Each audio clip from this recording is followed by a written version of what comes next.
Hi, I'm Brent Stafford, and this is RegWatch by RegulatorWatch.com. Are e-cigarettes effective in helping smokers to quit? It's one of the most hotly contested questions in the battle over vaping, but an answer may finally be in hand. According to the latest Cochrane review of electronic cigarettes for smoking cessation, there is high certainty evidence that nicotine vapes are more effective than traditional nicotine replacement therapies, such as nicotine patches and gum, in helping people to quit smoking. Joining us today to discuss the evidence is Dr. Jamie Hartmann-Boyce, lead researcher on the review and associate professor at Oxford's Nuffield Department of Primary Care Health Sciences. Dr. Hartmann-Boyce, it's great to have you back on the show. Thanks so much for having me.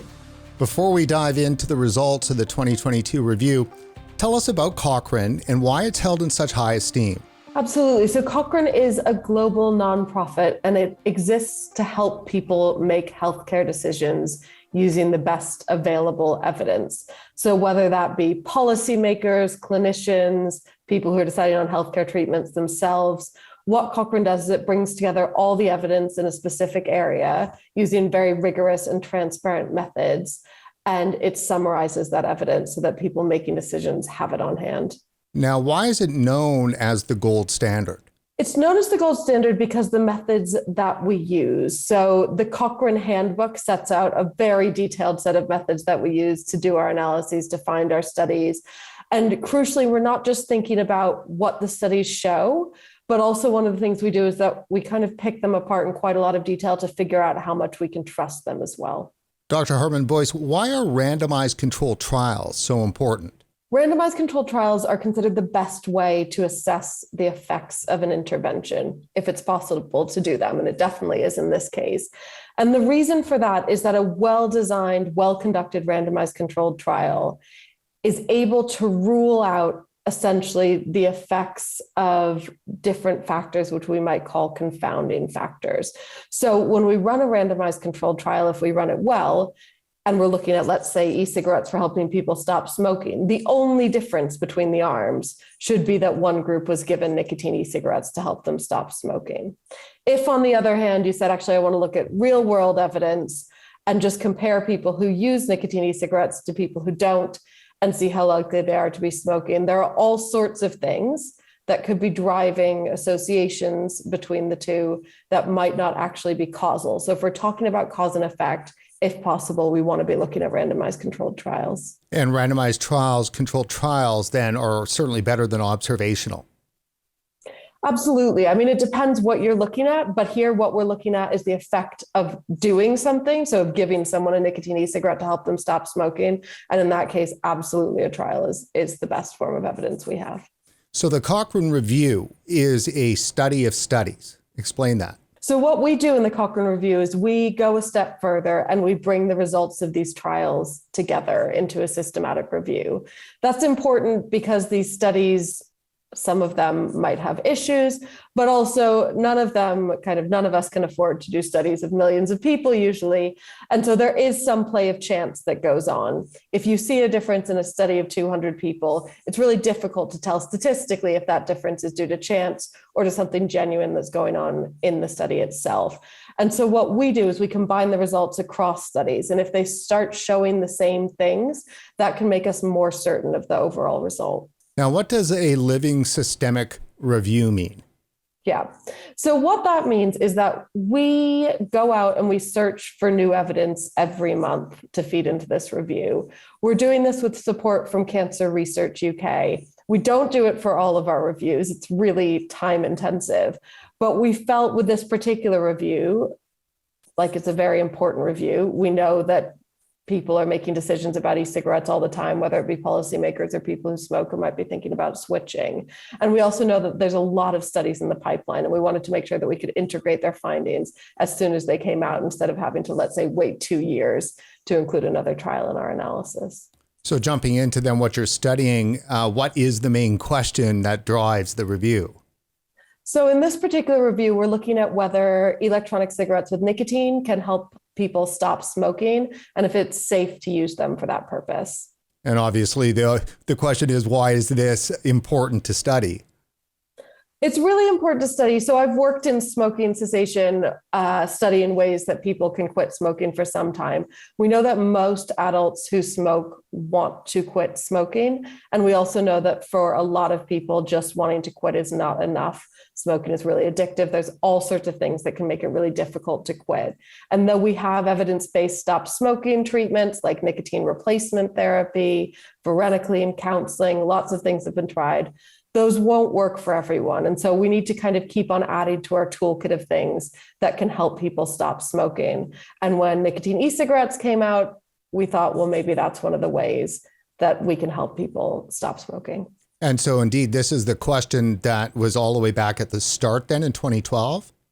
Absolutely. Absolutely. So we kind of set out and started thinking about this review back in 2012 when e-cigarettes were first really coming onto the market and getting in the public consciousness here in the UK, and have kind of continued to update it throughout that time. So it's been wonderful to see more and more studies come out looking at this question. And back then, there certainly was a lot of misunderstanding around e-cigarettes. There was. I mean, there still is. So back then, absolutely, there was quite a lot of misunderstanding, and also just really there wasn't that much evidence at that point, realistically. So there was a lot of uncertainty. There was a lack of evidence. There was some misunderstanding.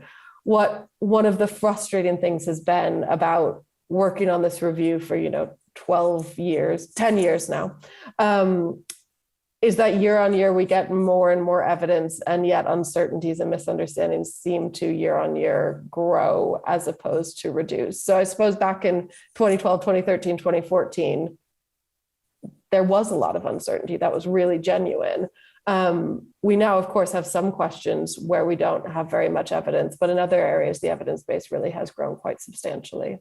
So it's definitely been frustrating for you and your team then to see that there still is a lot of misinformation out there. There's more now than ever. Yeah, it is frustrating. And I think for us, it makes us really try and think hard about the way in which we communicate our messages responsibly and try and get the messages out there as best we can. But it is really frustrating, particularly for me, when I hear people who smoke say, oh, well, I don't want to switch to vaping because it's just another form of addiction, or it's just as harmful as smoking, or it's more harmful than smoking. And there you think actually the evidence suggests otherwise, and somehow that message isn't getting to the people who most need to hear it. I know the audience right now is going, when are you guys going to get to it? Get to the report. So, but before we do, let's just talk about the primary outcomes. What are you measuring right now currently? So we look at a number of different things, but the main things we're interested in, our primary outcomes, are how many people stop smoking at 6 months or longer. We're particularly interested in data at the longest follow-up point that the study measures. We're also interested in adverse events and serious adverse events. So serious adverse events are the ones that might require hospitalization or be very, very risky. Adverse events are things that aren't kind of a life or death situation, but still can make it pretty unpleasant to use a product. So those are the three main things we look at, but we also look at a number of different outcomes, such as measures of toxins and known carcinogens. So Dr. Hartmann-Boyce, here is a infographic that came out with your media release, and there's 3 key messages that you and the team delivered. And let's do the first one here, that there is high certainty evidence that electronic cigarettes with nicotine increase quit rates compared with nicotine replacement therapy. Walk us through that. So what that means is we went out and we combined data from studies in which people were randomized in one arm to receive nicotine-containing e-cigarettes to help them quit smoking, and in the other arm to traditional nicotine replacement therapy, by which I mean things like patches, gums, lozenges, sometimes a combination of patches and a short-acting form like gums. And then they look at 6 months or longer to see how many people have quit smoking. And compare essentially the different arms. And what we had for the first time in this iteration of the review was high certainty evidence that more people were successfully quitting smoking at 6 months or longer in those nicotine e-cigarette arms compared to those nicotine replacement therapy arms. And because these were randomized controlled trials, this is the kind of finding that we look at to try and tease out cause and effect. So when researchers speak, this is a pretty strong statement. Yeah. Yeah, it takes a lot for us to say we have high certainty evidence in an area. So we do have very rigorous standards around this. And the standards that we use for saying a body of evidence is high certainty, for example, are kind of uniform across the board. So whatever intervention we're looking at, whatever field we're looking at, we have to meet certain criteria in order to be able to say that there is high certainty evidence. And what we mean in researcher speak when we say that is we think that it's very unlikely that a future study is going to come out and completely shift the way we think about this meaningfully. So we think that future studies are unlikely to change our conclusions around that point. No, that definitely is strong. Yes. Could you provide an example in another field of something that has high certainty evidence that the audience might be familiar with? Great question. Well, I can think of some really obvious examples. So for example, I have type 1 diabetes. There's definitely high certainty evidence that insulin is critical for survival in type 1 diabetes. If we think of other things like, I don't know, aspirin for the prevention of heart attacks, my sense is that we have high certainty evidence there as well. Wow, that's impressive then. It's exciting for us because we look at a number of different things when we're deciding whether or not we have a high certainty evidence base. And those include things like the quality of the studies, whether they're at risk of bias. They include whether the studies measure what we're really setting out to look at, whether there are unexplained differences between the results of studies, whether we have any concerns that certain studies haven't been published because of what they've found. And also finally, really the size of the studies and the number of the events that were happening. And that was the thing in this particular body of evidence when we're looking at whether or not nicotine e-cigarettes were more likely to help people stop smoking than nicotine replacement therapy at 6 months or longer. We were kind of stuck on moderate certainty for a little while. And the reason for that was simply that we didn't have that many studies. In the studies that we did have, they weren't huge studies. We didn't have that many people achieving our primary outcome, which was quitting smoking at 6 months or longer. So we've been really watching the evidence closely as part of the living systematic review process. And whenever new trials have come out, we've been thinking about, do we think this is this the one that's going to tip us over the edge essentially into high certainty? And you just mentioned some of the previous, now I didn't know the right term to call it. So it was like evidence statement or something like that along that lines. But if you go back, now 2012, when it first started, you didn't have a statement like this, but for several years, the evidence was low or very low. And then in 2020 was the first time that you brought out moderate certainty. And you had the 2021 report and another one update in 2021 too as well. So moderate certainty. And then here we are at high certainty. So what was it that really took things over the edge to have a short period of time to push into this area where you have the strongest evidence yet? It was more studies with more data. And critically, it's not just that there were more studies, but there were more studies that were well conducted. So we didn't consider them at serious risk of bias and that found very similar to the other studies we already had. So if those studies had found something different, they'd found that more people quit using nicotine replacement therapy, then that wouldn't push us into high certainty evidence. But what we actually had were more trials, which were really consistent in terms of what they showed around the benefits of nicotine e-cigarettes over nicotine replacement therapy for quitting smoking. And so that's what really tipped the balance for us. And I'm just so grateful to the scientists and the funders who made those studies happen. Yeah, and I was going to ask that next, actually, is that, garbage in, garbage out, kind of the old story. So there must be some really high quality studies going on. And a lot of people that are in this business and researching this area, we've covered lots. I mean, there's some really strong names in the field that are kind of a part of what we used to call the UK cabal. Yes, the UK cabal and some of the US cabal as well. So there are great investigators and in Australia, all over the world doing this work. And it's one of the, I suppose, the most satisfying things about doing living systematic reviews is at the end, we say, these are the studies we'd like to see next, please. And it's really wonderful to see those studies coming out and being able to incorporate their findings. Now, I was surprised to learn that so many of the studies were actually conducted in the US. There's a fairly decent number. That's right. So in terms of the studies that go into our main analyses, those still, I think, have more of a UK bent because they're more likely to get funded, and a lot of them take place in the UK stop smoking services. And we don't really have quite the same setup in the US that we can drawn, but there is a lot of research going on in the US in this area as well, also in Canada. So it is spreading. And I think there is actually quite a lot of consensus and collaboration between researchers across the pond, as it were. And that is one of the questions I wanted to ask you. And you've written in a paper we'll discuss here in a minute that there is a scientific consensus around the kind of the effectiveness of e-cigarettes. And that kind of makes me think, going, well, where is that consensus? Because if there was, how come there's so much misunderstanding around the harms associated, potential harms associated with e-cigarettes? Yeah, so I wouldn't say there's overwhelming scientific consensus about the effectiveness of e-cigarettes for helping people quit smoking. I'm hoping that this review kind of helps move that conversation on a lot.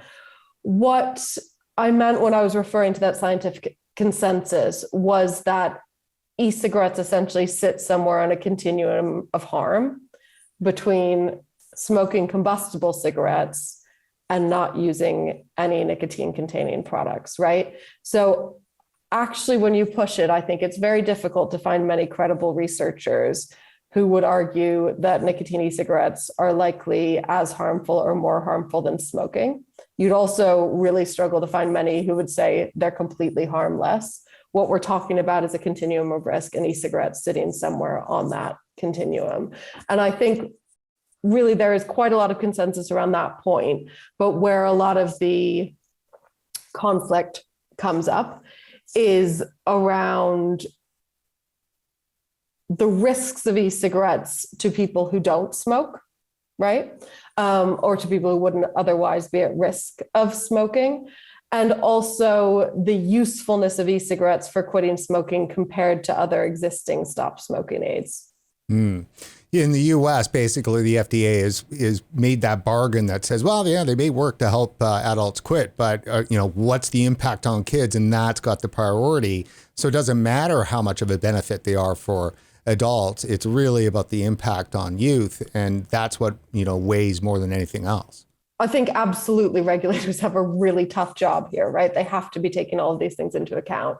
But I find the kind of narrative about do we help adults quit or do we protect children a little bit frustrating. I like to think that probably for our regulator colleagues, they're thinking it through in more detail than that. But I think the way it's represented often in the media or in the press when we're reading about it boils down to those points.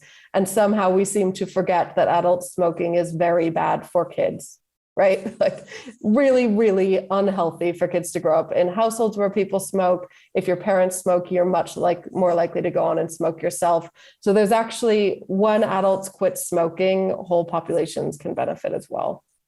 So if you're a researcher, and there are obviously quite a few that are out there who do believe that e-cigarettes are harmful across the board, not just to youth or, so forth. How does, say, this high certainty evidence impact them? Like, is it strong enough to change a researcher's mind or? I couldn't possibly say. I hope that for some researchers, it might change their mind. I think it's important to point out that what we're looking at when we have that high certainty is around effectiveness. It's not around the safety outcome. And I think a lot of the concerns traditionally have been around safety, but there are concerns around effectiveness as well. And I would hope that this helps allay some of those concerns and provide reassurances of what I think a lot of people out there know already, which is that nicotine e-cigarettes can help people quit smoking, particularly if they've struggled to quit using other methods. Yeah, it certainly was one of the first things that I heard 7 years ago when we first started covering this issue. We don't hear it often anymore, and that is, well, they don't work. That used to be a primary attack. I just wonder whether or not if that they'll just move the goalpost. I think it's difficult to say. And I think there's so many things that are being considered. But what I hope is that as a community, it's recognized that quitting smoking is probably the best thing that anyone who smokes can do for their health. That a lot of people find it really hard to do so because cigarettes have been designed to be very, very hard to quit. And we need to be able to offer people any available support that shows it helps in order to get those smoking rates down. So the second key message in the media release on this recent review was that there is moderate certainty evidence that e-cigarettes with nicotine increase quit rates compared with e-cigarettes without nicotine. So that was interesting to me. What were you getting at there? There is a case of moderate certainty simply because we don't have that many studies. And in those that we have, we don't have that many events. How useful a comparison it is to look at nicotine-containing e-cigarettes versus those without nicotine is kind of up for debate. I think it's interesting for a couple of reasons. One is that when we're evaluating pharmacotherapies, so drugs or pills, we are often looking at a placebo control. And some argue that an e-cigarette without nicotine, when you're looking at helping people quit, is the placebo control. I think there's actually more going on there because I think we know that addiction to smoking is really complex and it involves a lot of behavioral, psychological, and social cues. And that's one of the reasons why e-cigarettes might help people quit smoking in a way that maybe isn't as easy with a patch, which really doesn't mimic the actions of smoking. So I think it's also interesting to look at how much of what's driving the success of nicotine e-cigarettes is down to it's just another way to provide nicotine, or has something to do also with those cues around using an e-cigarette. I get it. So you still get the mouth, the lung, and the hands, and all of the other stuff that matter, even if you're using a non-nicotine e-cigarette. And if that's the placebo in the controlled trial, it's going to have some effect on the overall study. Yes, which, we'd expect that's why we use placebos in trials of pills, because we know there's a placebo effect, but we think there could maybe even be more happening when it comes to an e-cigarette without nicotine. Right. Excellent. Well, thank you for clearing that up. I was definitely interested in what that was. The third message in this review's release, we did not detect any clear evidence of harm from nicotine e-cigarettes when used to quit smoking. However, longest follow-up was 2 years and the overall number of studies was small. What we mean there is what we're really interested in are these serious adverse events. So, or at least that is what I would be interested in if I was taking a medication or trying out a product. Is it likely to make me seriously unwell? And one of the positives about these studies from the perspective of the people in them is that these events are fortunately fairly rare. But what that means statistically is that if you have a lot of studies where very few events happen, it's really difficult to tell if any difference or lack thereof is due to chance alone or due to something that's actually happening because of the product. And I think the other thing that's a real challenge in this area is that when we think about the harms from smoking, typically someone doesn't start smoking and 6 months later we see the smoking related disease, in kind of hard outcome terms. It takes decades sometimes for these outcomes to develop. And here with these trials, we really have fairly short-term follow-up. So we have studies that in statistical terms aren't powered to look at these serious safety outcomes. You'd need to have studies of thousands and thousands of people to be able to kind of detect meaningful differences. And they also don't tend to follow up participants for very long. And, it's really expensive and complicated to follow up participants for a long amount of time. And that can be the case in many different areas where we lack long-term safety data. But that continues to be an issue here. And it's, of course, something that regulators and vapers alike are concerned about, are the long-term effects. Yeah. And how do we get that? I mean, it is the single biggest charge is that we don't know what the long-term effects are. Yeah. And that triggers in precautionary principle and a whole host of other things that makes, the prospect of normalizing the use of e-cigarette products very, tenuous. If I can't find a better word for it, but it's tenuous. So how do we get that long-term data? If, for instance, the study of all studies can't deliver it, that's been going on since 2012. What hope is there that we're going to get that long-term data at some point? I think it's going to be a while. I think we will get it eventually. I wish I could just fast forward 30 years and see, and then come back now and tell you. But it will take time, right? Patience, really. And it will also take funding. So we need funders to support that work. We need researchers to be carrying it out. And in the meantime, essentially what we do is we look at any kind of hints and signals we can. I think another challenge in this area, of course, is that we know that not all e-cigarettes are created equally as it were.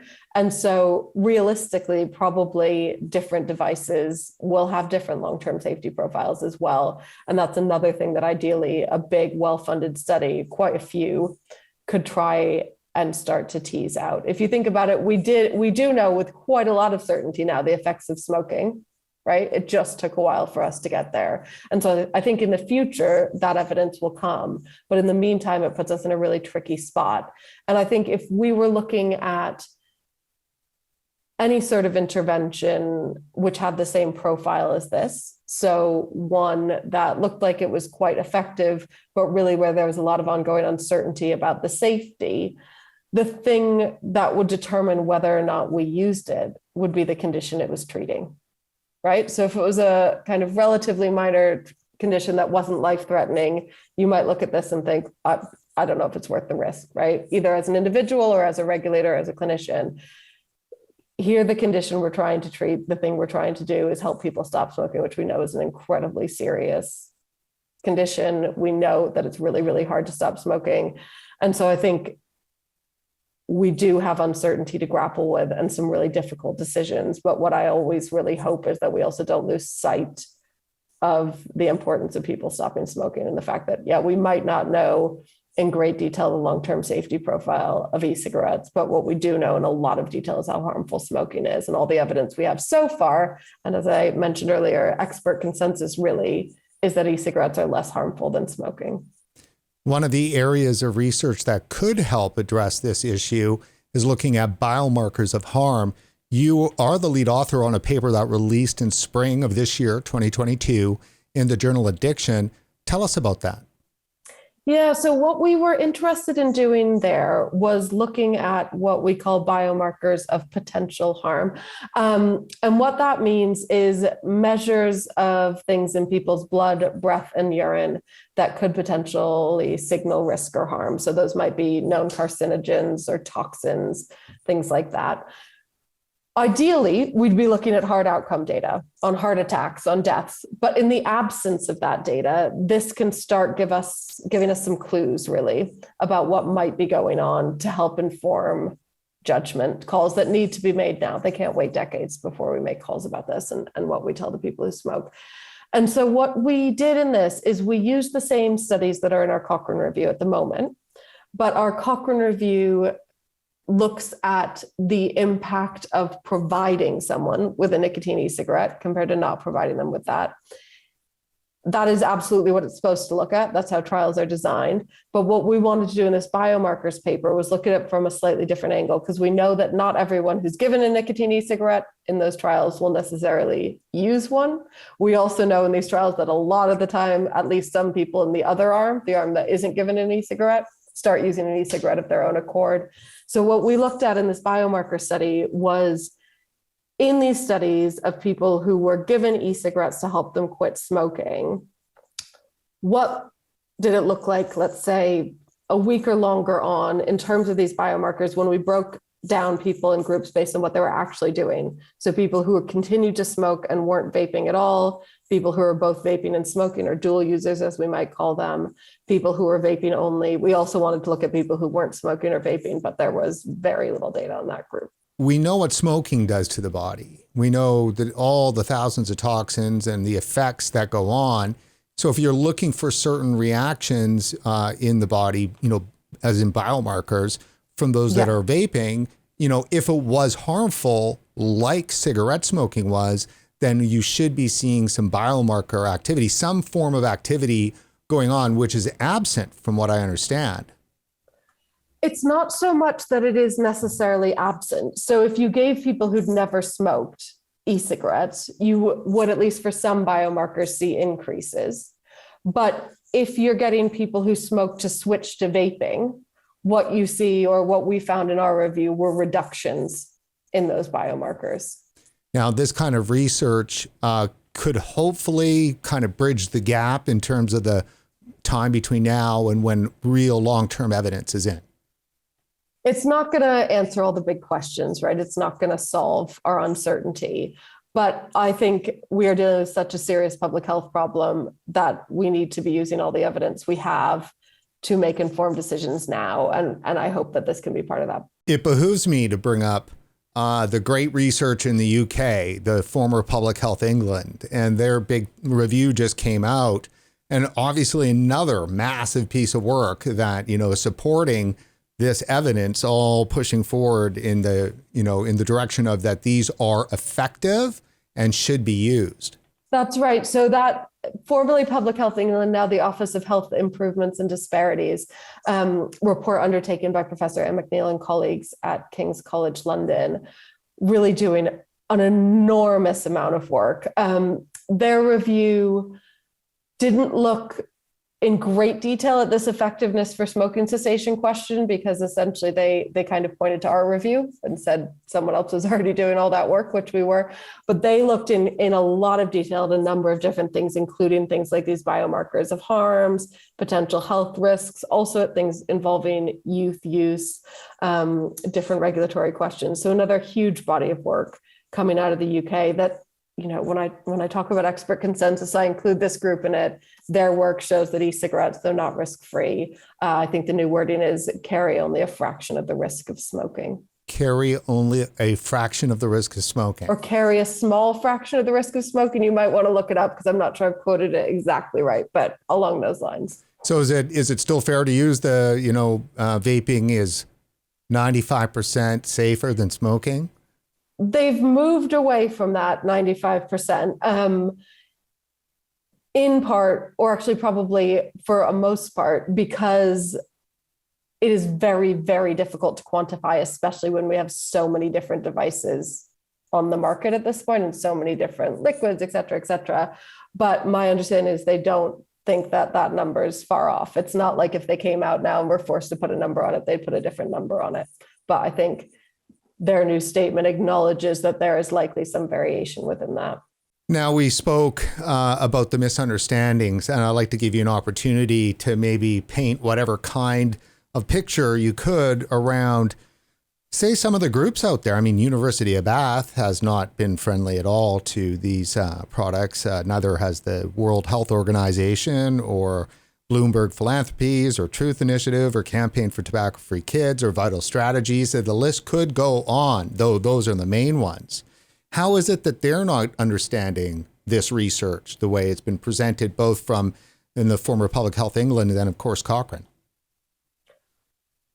I think that for the most part, collaborators in this area within the space of tobacco control all essentially want the same thing, right? Which is to help prevent preventable death and disease. And I think we're actually on the same page about quite a lot of things, regardless of the take on e-cigarettes in particular. And, I've sat at the same table as many of these people. Some of them I count as valued colleagues. And I think ultimately we don't disagree as much as it sometimes comes across that we do, if that makes sense. So I think I suppose controversy might be too strong of a word, but the disagreement about the strength of the evidence when it comes to whether or not e-cigarettes help people quit smoking has probably been somewhat overstated. And I think when we think of groups who are really critical or concerned about e-cigarettes, for the most part, at least now, I think the narrative is that the concerns are around use in people who wouldn't otherwise smoke, around whether or not they kind of let the tobacco industry back at the table, as it were. I think there's some very serious and very well-grounded concerns that essentially debates around e-cigarettes have distracted us from carrying out some of the important work we've done in terms of driving smoking rates down. So I am not sure that those groups actually disagree with our findings, if that makes sense. They're just focused on different populations and messaging than this particular review is. Certainly on the messaging part, I'd agree with you. Look, we've heard from researchers that there's a concerted effort now, more than ever, to ostracize or at least push scientists out of conducting, those scientists conducting research that could be considered, I hate this term, pro e-cigarettes, but those that are willing to deliver results that say that, tobacco harm reduction is valid or so forth. Are you familiar with that? Is that something you've seen? No, it isn't actually. So I am lucky in that I have not been exposed to that, I suppose I still feel quite respected within the community. And I think what I always try and be very clear about, especially when talking to certain audiences where I feel I need to make this clear, is that I'm not funded by the tobacco industry. I'm not funded by the e-cigarette industry. I am not actually pro e-cigarettes, but I am, at the end of the day, pro evidence. And I follow a handbook, literally the Cochrane handbook, in terms of the way in which I analyze evidence. And so when it comes to e-cigarettes, as with any other intervention, when I go into the research I do, I'm agnostic, right? What I want to do is combine the results using the best available methods and see what they show, so that people who then make decisions can make those decisions with the best available evidence to hand. And this brings me to a question I had about a year ago when I first saw an announcement on this. I understand that come March 2023, there are some changes happening within the Cochrane Review. What's happening, and how might these changes affect the great work your team and you are doing? Yeah, well, I am very sorry to say that as of March 2023, all UK-based Cochrane review groups will cease functioning. So there's quite a few review groups. This is in no way kind of specific to our work as the Cochrane Tobacco Addiction Group. But the main funder of these groups has withdrawn funding. And so the work we do will no doubt change as a result. We're still seeking renewed funding to carry on our work on e-cigarettes. We know it's really important. We really want to continue doing it. We think there's still some really important uncertainties too that we want to be able to address. But certainly our funding situation has become substantially more precarious than it was previously. That's such a disaster. I'm so sorry to hear that. Oh, thank you. Yeah, certainly it's the whole Cochrane, everything. It's all, everything Cochrane is working on. Yeah. So it's a lot. And we can still go out and seek funding to carry out specific reviews, and we'll continue to do that as well. But us as a Cochrane Tobacco Addiction Group, sadly, our days are numbered. Is it possible that the name could live on too? Because one of the things that I've found covering issues in this space that we really hurt for losing Public Health England, there was a lot of brand there that is now gone, and Cochrane has brand. Will that be gone? I don't think the plan is that the brand will be gone. So I very much hope it continues. There are people kind of at a much higher level than me in Cochrane who are working and making plans for what the next phase of Cochrane is going to look like. But we absolutely know it's a trusted name, and we want to keep using its methods and make the most of its name and the trust that people have in it. Excellent. Well, last question then for you, Dr. Hartmann-Boyce. That is, for the first time I can remember, it really does feel like a turn is happening regarding the evidence around nicotine vapes, maybe even some advancement going on with some of those that we consider on our side opponents. What do you might think 2023 will bring? Great question. One never really knows what's around the corner anymore, especially when it comes to public health. But I think we do have more studies that we know are in the pipeline that are answering important questions. And I am looking forward to those coming out and hopefully being able to integrate them in our review. It's the way that other treatments have worked in this space. The first thing with traditional nicotine replacement therapy was, okay, does it even work, right? Is there any hope for this? It was established that yes, it does work. And then they started getting into the really meaty questions. Okay, how does it work best? What do we do? How long do we take it for? What forms do we take it in? What doses of nicotine do we have? What advice do we give to go along with it? What behavioral support do we offer? All of this. So I think there's a lot more to be done in this space around how we might optimize the use of nicotine e-cigarettes for smoking cessation. And I really hope we can start answering some of those questions with more certainty over the coming years.